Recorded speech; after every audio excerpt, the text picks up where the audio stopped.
السلام عليكم ورحمة الله.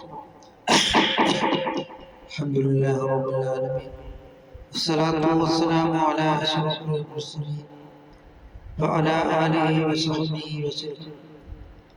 ഒരു പ്രതിഭയില്ലാതെ ഒരു പ്രതിഷ്ഠയില്ലാതെ അനേകം ആൾക്കാരുടെ ഇടയിൽ വളരെയധികം സ്ഥാനമുള്ള നേതാവാണ് സയ്യിദുനാ മുഹമ്മദ് റസൂലുള്ളാഹി സ്വല്ലല്ലാഹു അലൈഹി വസല്ലം. ലോകത്തിൽ എവിടെയെല്ലാം പള്ളികളുണ്ടോ അവിടെയെല്ലാം അഷ്ഹദു അന്ന മുഹമ്മദൻ റസൂലുള്ളാഹ് പുണ്യ നബി സല്ലല്ലാഹു അലൈഹി വസല്ലം തങ്ങളുടെ നാമം ഇങ്ങനെ ഉയർന്നു കാണുകയാണ്. അതിനാൽ ലോകത്തിൽ ഏറ്റവും അധികം സ്മരിക്കപ്പെടുന്ന നേതാവാണ് സയ്യിദുനാ മുഹമ്മദ് റസൂലുള്ളാഹി സ്വല്ലല്ലാഹു അലൈഹി വസല്ലം.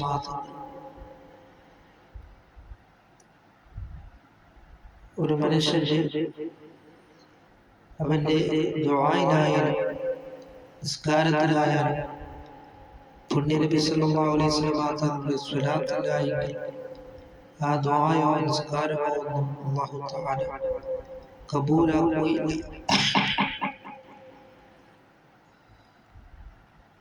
ഒരു മനുഷ്യൻ നിസ്കാരത്തിൽ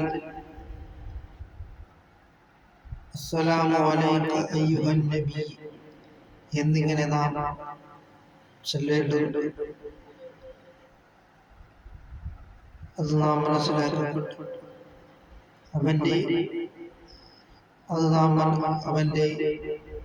അവനെ ജനിപ്പിച്ച പിതാവിൻ്റെയോ തള്ളയുടെയോ നാമമല്ല. നിസ്കാരത്തിലും അതുപോലെ തന്നെ അവൻ ജനിച്ചു കഴിഞ്ഞാൽ അല്ലാഹു കഴിഞ്ഞാൽ പിന്നീട് നബി സല്ലല്ലാഹു അലൈഹി വസല്ലം തങ്ങളുടെ നാമമാണ് അവന്റെ ചെവിയിലൂടെ കേൾപ്പിക്കപ്പെടേണ്ടത്. അത് നാം മനസ്സിലാക്കിക്കൊണ്ട് നാം എല്ലാം അല്ലാഹുവിന്റെ പ്രീതിയിലായിട്ട് നാം ജീവിക്കുവാനും പുണ്യ നബി സല്ലല്ലാഹു അലൈഹി വസല്ലം തങ്ങളെ നാം കൂടുതൽ മഹബത്ത് വെക്കുവാനും നാം ശ്രമിക്കുക. നബി സല്ലല്ലാഹു അലൈഹി വസല്ലം തങ്ങളോടൊപ്പം നാളെ ജന്നാത്തുൽ ഫിർദൗസിൽ അല്ലാഹു തആല നമ്മളെ ഉൾപ്പെടുത്തുകയും ചെയ്യുമാറാകട്ടെ.